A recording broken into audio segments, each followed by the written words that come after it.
지금까지 이런 북한 이야기는 없었다. 이것은 예능인가 시사인가? 진정한 평화가 오는 그날까지 5천만 국민이 즐겨 찾게 할 단 하나의 프로그램. 여러분의 북막. 안녕하세요. 오늘부터 여러분의 북마크 새롭게 진행을 맡게 된 심리전입니다. 반갑습니다.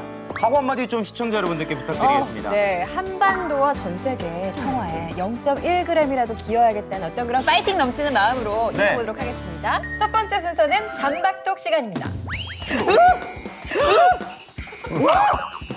축구공 괜찮으세요? 제가 맞았는데 축구가 괜찮냐뇨. 아니죠. 저는 뭐 이게- 귀신 떨어지는 줄 알았어요. 이게 얼마나 귀한 건지 알려주실 오늘의 주인공이 지금 옆자리에 나와 계십니다. 스포츠의 힘으로 한반도 평화를 앞당긴다. 대한민국 자타공인 남북 스포츠 교류 전문가이자 선구자 남북체육교류협회 김경성 이사장님이십니다. 안녕하세요. 안녕하세요.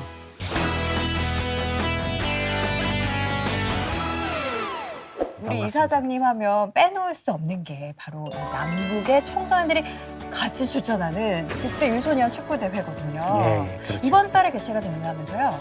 예, 이달 6월 29일부터 7월 9일까지 평양에서 10박 11일 동안 개최될 예정입니다. 그러면 우리나라 청소년들이 진짜 북한으로 가는 건가요? 그렇죠. 작년에도 갔고 그 전에도 갔고. 예, 예. 아리스포츠컵 국제 유소년 축구 대회. 네. 저도 뉴스나 이런 데서 좀 들어본 것 같긴 그렇죠. 하거든요. 구체적으로 어떤 대회인가요? 2006년도부터 23번의 지금 정규 교류를 하고 있는데 네. 그동안에 이제 여러 대회 이름으로 바뀌다가 음. 2014년부터 아리스포츠컵 국제 유소년 축구 대회라는 명칭으로 이제 이 명칭을 바꿔 시작했는데 네. 지금까지 5번을 했고 올해가 이제 6번째 대회가 되고 있습니다. 처음 대회가 2014년이다라고 말씀을 해주셨는데 제 기억으로는 그때면은 군사적으로도 꽤 위기 상황이었던 것 같고 그렇죠. 북한 선수단이 그런 상황에서 우리나라까지 왔다? 이게 진짜 실화인가 싶거든요. 네. 이게 진짜 그렇죠. 어떻게 좀 가능했던 건가요? 이제 2014년 10월 10일 날 경기도 연천에서 그 전단지 살포에 의한 남북 포격전이 이제 연천에서 일었었어요. 네. 그 포격전이 그 진행됐던 그 장소인 연천에 네. 북한 선수단이 3주 후에 그 장소에 옵니다. 그래서 연천에서 남북 교류를 이제 정상적으로 성료시키고 네. 그런 군사적 그런 최고조 상황을 완화시키는 그런 역할을 했었죠. 아니, 네, 말씀을 들어보니까 네. 이게 진짜로 있었던 일인가 이런 생각이 들 정도로 네. 정말 대단합니다. 2014년에 첫 번째 대회가 열렸고 바로 네. 그 다음에죠. 2015년 15년. 두 번째 대회가 열렸습니다. 그렇죠. 맞죠? 예, 예. 당시에 우리나라를 정말 발칵 뒤집어놨던 사건이 있었는데 그럼요. 용우 씨 왜 그랬을 것 같아요? 2015년. 네. 그러니까 4년 전이잖아요. 그렇죠? 대북 확성기에 북한이 그냥 포격을 해서 전쟁이 나니 뭐 안 나니 정말로 급박한 상황이었던 것 같은데 네. 잠깐만. 그때도 근데 대회가 열렸다고요? 2015년. 15년에도요? 북한은 군사 준전지 상황을 발휘했고 네. 우리 정부도 이제 비상 상황 속에서 남북 간의 일촉즉발의 전쟁 위기 상황이었죠. 네. 그 상황에 우리는 남측 선수단을 평양으로 데리고 가서 당시에 우리나라 선수들 그리고 관계자분들이 몇 명이나 평양에 체류하 중이었던 거죠? 그때 이제 우리나라의 남북한의 선수단뿐만 네. 아니라 임원단 그다음에 방송 네. 언론 90명이 이제 평양에 체류하고 있었죠. 네네네. 90명. 90명. 그때 당시의 네. 상황은 8월 20날 남북한 이제 그 선수단 만찬이었어요. 근데 만찬 시간에 우리 포격전이 벌어진 거예요. 그래서 이제 남측 정부에서 저한테 연락이 오죠. 네. 선수단 철수시켜라. 네. 올림픽 정신과 유엔 정신은 스포츠는 전쟁 상황 속에서도 하게끔 돼 있어요. 그래서 이제 그런 부분들을 표현을 했고 우리 정부도 그것을 받아들였습니다. 그런데 이제 북측에서는 이틀 뒤에까지도 대북 확성기 철거 안 하면 네. 우리 무차별 포격한다. 그러면 한다. 전쟁이 일어나는데 그럼 어떡할 거냐? 네. 만약에 그렇다 하더라도 이 대회는 하자. 그래서 전 세계에 스포츠가 평화롭다는 걸 이때 보여줘야 된다. 해가지고 제가 이제 북측도 이제 이렇게 설득을 해서 8월 21일 날 정상적으로 이제 대회가 성사됐죠. 8월 22일 날이 이제 5시까지 그 확성기 철거하면 쏜다는 그 시간이에요. 어땠나요? 그때 이제 우리는 5일 경기장에서 축구를 할 때인데 네. 시간이 탁탁탁탁 가죠. 그때 북측에서 고위급이 저한테 와서 드디어 남북 군사 고위급 회담이 시작됐습니다. 그래서 이제 포격이 안 되는구나 저는 생각을 했고 네? 우리 대회가 성공적으로 종료된 이후에 바로 남북 고위급 회담이 이제 타결이 되죠. 이거는 거의 영화인데요? 아니 제가 제가 보기에 이 스토리 좀 써도 되겠습니까? 아니 이 정도면 네. 이 사장님이 그냥 전쟁을 막은 거 아니에요? 그렇죠. 저희가 영화 같은 이야기를 말씀으로만 전달을 받았는데 그러니까 믿을 수가 없어. 준비했습니다. 네. 사진으로 직접 준비를 했고요. 보시죠. 요거가 이제 양각도 호텔에서 네. 남북한 선수들이 이제 참가 선수들이 만찬을 하는 모습입니다. 네. 이게 다 밝아 보인다, 전쟁 정말. 기간이 아니잖아요. 저 볼 때. 네. 여기서 남북한 선수단이 이제 같이 서로 얘기도 하고 네. 핸드폰 사진도 보여주면서 네. 뭐 사진의 애인도 서로 자랑도 하고 이렇게 정말 그 아이들은 쉽게 친해지지 않습니까? 네. 이게 남북한 아이들이 그런 만찬 끝나고 그러네요. 나서 즐겁게 대화하는 모습. 정말 허물 없이. 네. 다음 사진도 좀 볼까요? 네. 다음.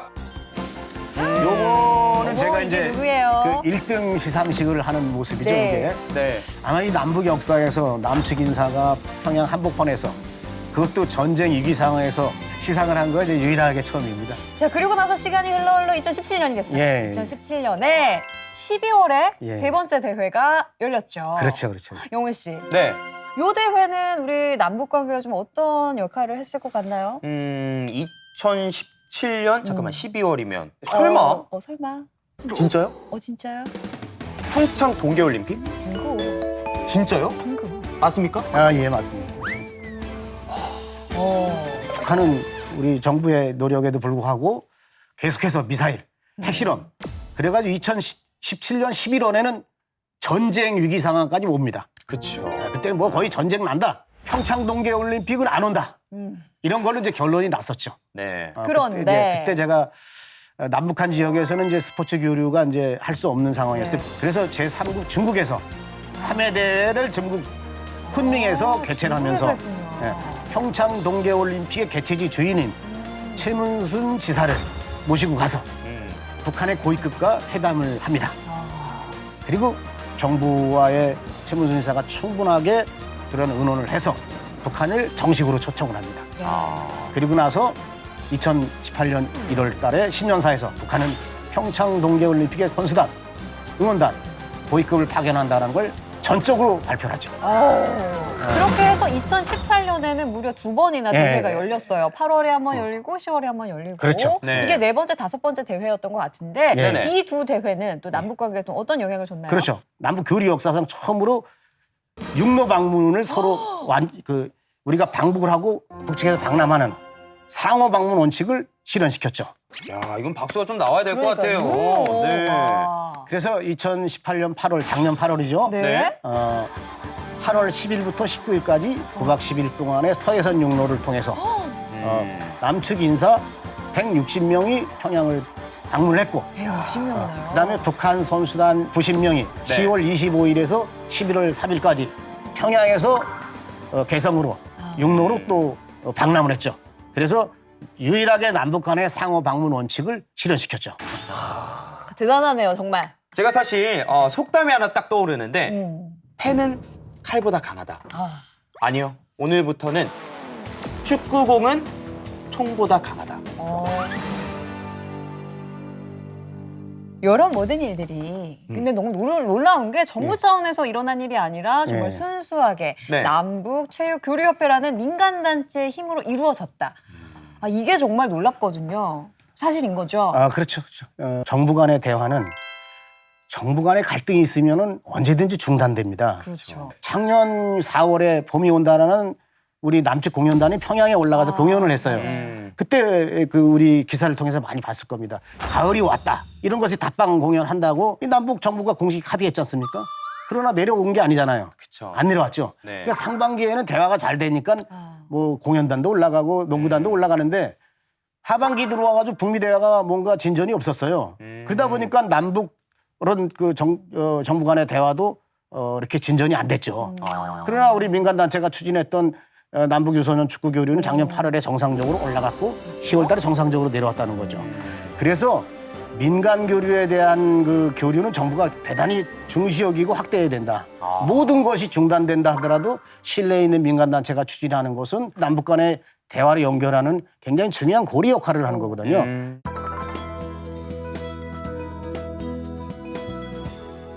남북 축구 유소년 선수들은 만나면 서로 친하게 지내나요? 요거 진짜 궁금하다. 예.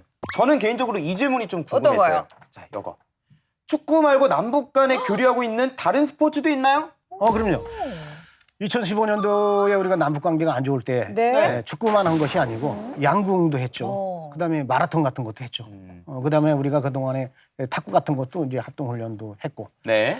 사실 제가 알고 있기로 북한에서 이게 네. 가끔씩 국제 마라톤 대회가 열리고 네. 세계적으로도 유명한 편인데 네. 제가 진짜 이래 봐도 운동을 굉장히 좋아합니다. 아, 그러세요? 마라톤 완전 이러거든요. 내년에 한번 가보세요. 그럼. 저 진짜 출전할 수 있어요? 있습니다. 정말요? 예. 자, 많은 질문 중 남북 스포츠 교류에 대해 우리 네. 국민들이 가장 많이 궁금해한 것은 바로 이 질문입니다. 올해 6월에 열리는 유소년 축구 대회가 남북 관계 또 북미 관계에 어떤 역할을 할 수 있을까요? 글쎄, 어떤 역할을 할 수 있다라고 우리가 답변하기는 어렵지만은 네. 이게 6회 대회잖아요. 네. 3회 대회는 평창 동계올림픽을 연결을 했고 평창 동계올림픽은 4.27 판문점 선언과 6.12 북미 대회를 연결시키는 데 기여를 했다. 네.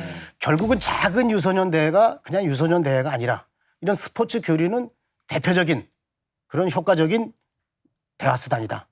또 평화적 도구이다. 이런 걸 놓고 보면은 지금 대화가 딱 막혀 있지 않습니까? 네. 이랬을 때 유소년 대회를 통해서 남북 간의 어떤 주민들의 그런 이질감 해소 그리고 주제 없는 많은 대화를 그 대회 속에서 하면서 조금 더 큰 대화로 연결되지 않겠나. 그런 것이 결국은 남북 대화, 북미 대화에 좋은 영향을 줄 수 있다. 이렇게 저는 생각합니다.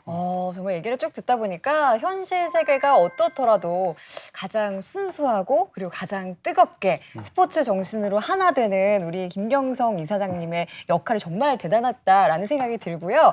지금까지 저희와 함께 유쾌한 토크 나눠주신 남북체육교류협회 김경성 이사장님께 진심으로 감사드립니다. 네, 감사합니다. 네.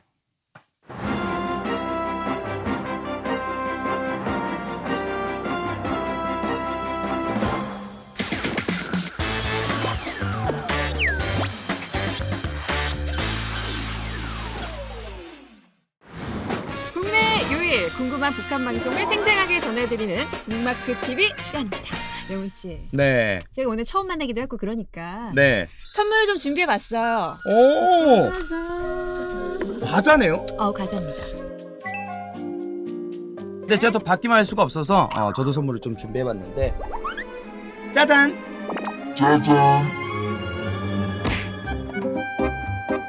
감사히 받겠습니다. 네.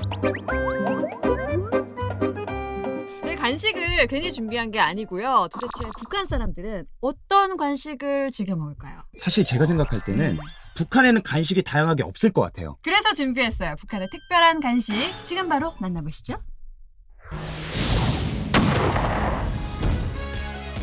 음료수?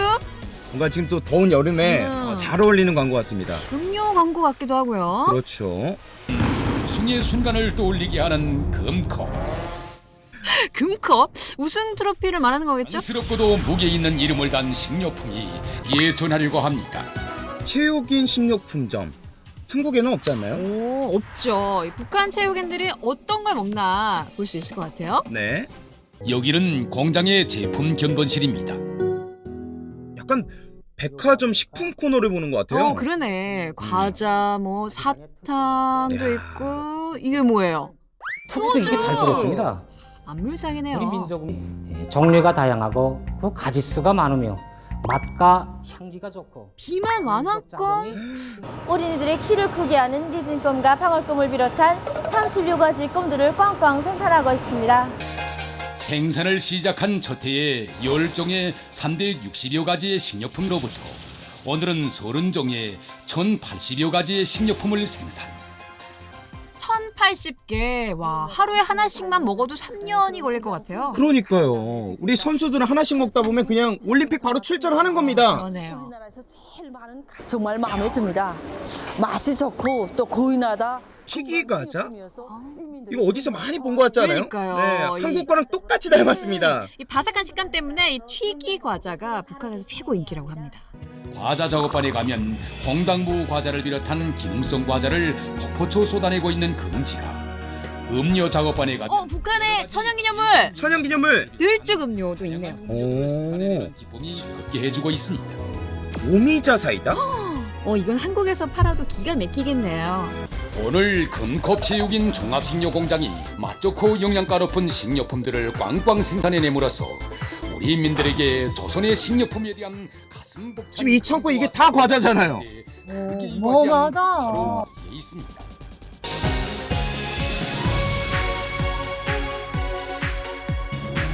우리 마라톤 선수들은 훈련과 경기에서 많은 땀을 흘리고 있는데 이 음료를 많이 이용하고 있습니다. 금컵 식료공장에서는 인민들이 좋아하는 것은 오늘 제품 품평회에서 제일 우수한 평가를 받은다는 긴장되는 순간입니다. 두구두구두구두. 우수한 평가를 받은다는 꿈 작업반입니다.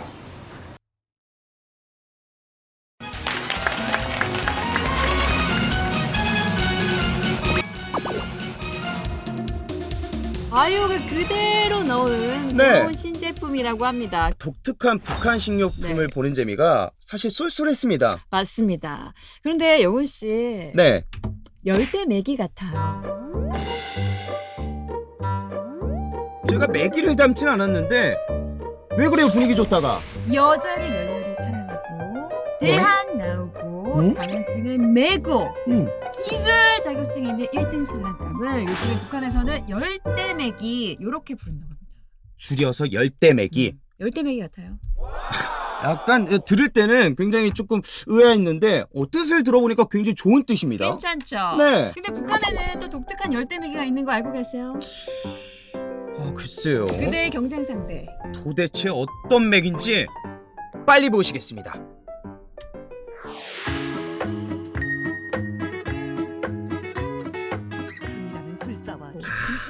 이 앙증맞은 메기 그림 보이세요?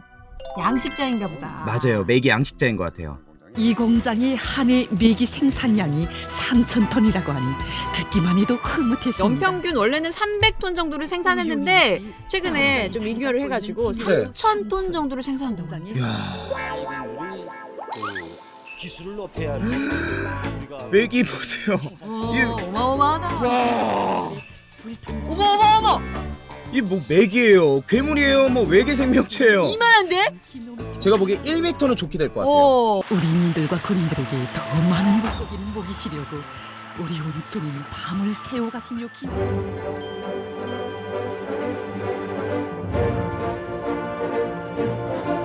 사실 북한이 국산화를 좀 좋아하잖아요. 근데 북한이 외래종 메기를 들여왔다고요? 이 많은 단백질 공급을 하는 게 중요하잖아요. 그래서 큰 클라라 메기를 선택했다고 합니다. 4개월, 5개월 정도만 키우면은 상품화가 가능해서 가성비가 이게 뭐 괜찮습니다.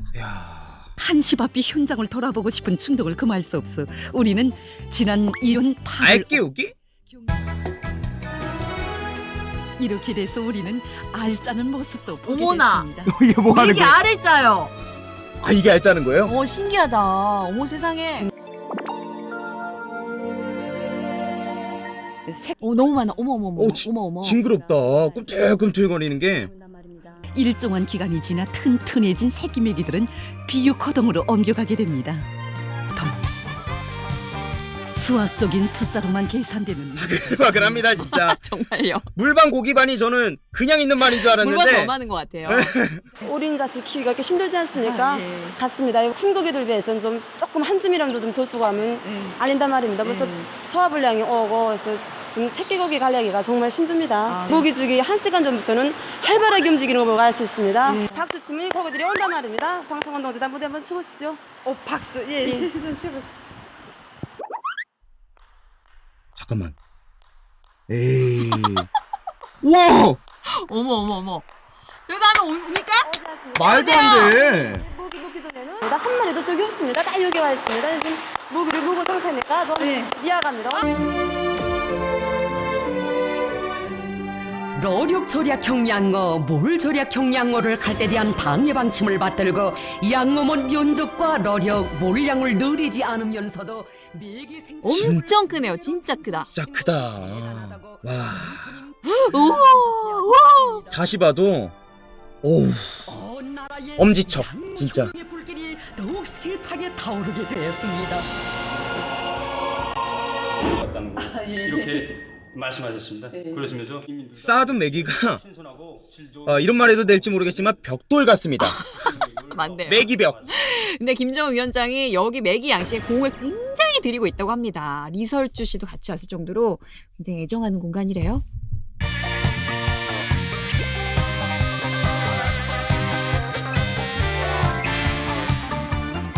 와 근데 맛있어 보인다. 와. 근데 보통 이 고기는 육질이 너무 크면 푸석하거든요. 네. 실제로도 그렇게 맛이 썩이진 않아서 요리 방법을 다양하게 개발한다고 합니다. 야 창고에 아주 그득한 먹거리들. 북한의 식량난 해결에도 좀 도움이 될까요? 고난의 행군 때부터 메기 양식을 꾸준히 시도를 하긴 했는데 번번 실패를 했거든요. 이번에는 좀 다르지 않을까 생각을 해봅니다. 다음 순서는 감동선사 눈물샘 폭발 그리운 편지 시간입니다. 오늘 그리운 편지는요 특별히 섬에 들어갔다고요. 섬에서 보내온 그리운 편지 어떤 사연인지 함께 보시죠.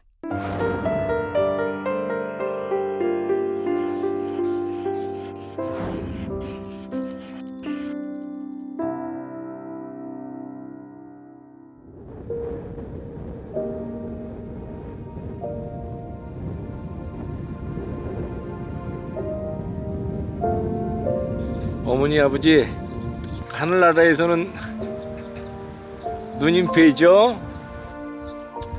보셨으면 소원 푸셨겠네. 제가 만나면요 통일돼서 만나면 잘해드릴게요. 걱정 마세요.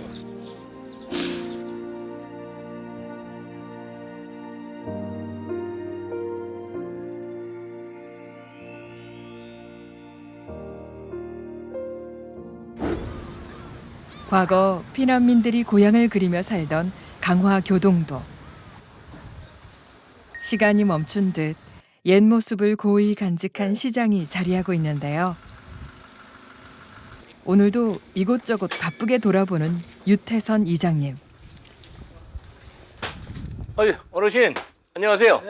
네, 아이고 이장님이 오셔서 어떻게 장사 잘 되시죠? 네네. 계세요. 저기 할머니 좀 어떠세요? 저 수술했어. 아 수술하셨어요? 네, 장 수술해서. 네. 그 뭐 수술은 잘 되고요. 건강하세요. 네. 오랜 시간 이곳에서 살다 보니 마을 사람들과 가족같이 지낸다는데요. 요거 이제 땅 주인하고 지금 협상 중인데 금방 해결될 거예요. 이곳 시장 상인들의 마음부터 사소한 일 하나까지 꼼꼼히 챙기시는 유태선 이장님. 이 마을에서 없어서는 안 될 살림꾼입니다. 보시다시피 대룡시장이 60년대풍 시장이에요. 옛날 노후된 건물도 많고 또 여기 장사하시는 분들도 다 나이 잡순 분들이라 아무래도 조금 신경 쓰는 일이 좀 있고 조금 바빠요. 다들 잘 아시는 것 같은데 이장님 여기 출신이신가 봐요. 네, 저는 여기서 낳고 여기서 자라고 아직까지. 저희 부모님은 요 바로 옆에 연백에서 피란 나오신 분이고 그래요. 실향민의 땅이라 불리는 교동도. 이곳에 태어난 유태선 할아버지는 이산가족 2세이신데요. 할아버지 부모님의 고향 황해도 연백은 교동도와 불과 2.6km 떨어진 곳에 위치해 있습니다. 북한 고향 마을에서 부모님은 딸 둘에 막내 아들 1명을 낳고 행복한 시절을 보내셨는데요. 할아버지 할머니와 오순 노순 모여 살던 마음 따뜻한 고향이었습니다. 작은 딸이 소아마비가 걸렸대요. 그러니까 이제 그 어느 부모나 다 마찬가지 같지만 몸이 불편한 딸한테 더 애착이 가게 돼 있거든요. 그래서 작은 딸을 아버지가 이뻐오셨다고 어머니가 이제 그 얘기를 하시더라고. 몸이 불편한 둘째 딸을 언제나 안아주고 업어주며 애지중지 보살폈던 부모님. 넉넉하진 않아도 사랑으로 삼남매를 키웠다고 하는데요. 그렇게 행복하게 살아가던 어느 날 갑자기 전쟁이 터졌습니다. 딸 하나는 소아마비가 걸려 있으니 데리고 나오기도 곤란하고 갓난애만 없고 걔들은 이제 갔다 금방 오마 걱정 말고 기다려라 금방 온다 이렇게 했는데 그게 이제 영원한 이별이 된 거죠. 할아버지 할머니에게 두 딸을 맡기고 금방 돌아오겠다는 약속과 함께 교동도로 넘어온 부모님. 하지만 곧바로 휴전선이 생겨 고향으로 가는 길이 막혀버렸는데요. 집 앞에서 하염없이 부모님을 기다렸을 두 딸들. 딸들 생각에 부모님은 마음 편할 날이 없었다고 합니다.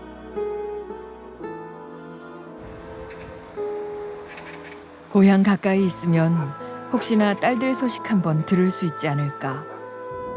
부모님은 두 딸이 있는 고향이 바라다 보이는 이곳을 평생 떠나지 못하셨습니다. 요분이 우리 아버지 젊었을 때 사진, 또 요분이 우리 어머니 젊었을 때 사진. 할아버지 부모님은 두 누나를 북한 고향집에 두고 왔다는 죄책감에 평생 죄인처럼 지내왔다는데요. 하루하루 미안함과 그리움으로 살아오셨다고 합니다. 북한 고향 땅이 바라다 보이는 언덕 위에 위치한 한 교회. 생전에 어머니가 자주 찾으시던 곳이라는데요. 교회에서 기도 올 때 그렇게 우시더라고. 어머니가 양아 딸들 이름 부르면서 선수가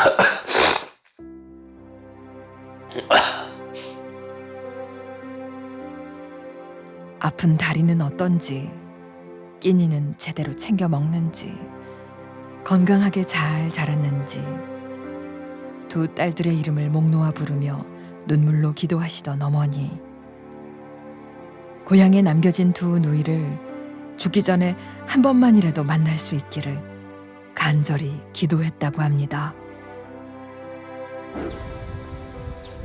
그렇게 꿈에 그리던 두 딸을 만나지 못하고 세상을 떠나신 부모님. 이제는 자유로이 날아 고향 땅 누이들을 만나고 계실까. 어머니 아버지 하늘나라에서는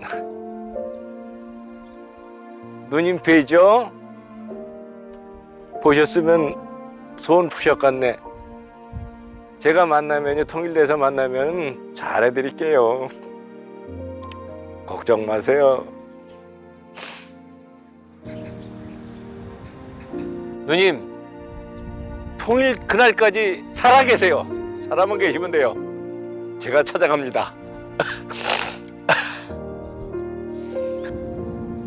지척의 고향을 바라보며 두고 온 딸들을 평생 그리워했을 부모님. 죽어서도 잊을 수 없는 소중한 둘 딸들인데요.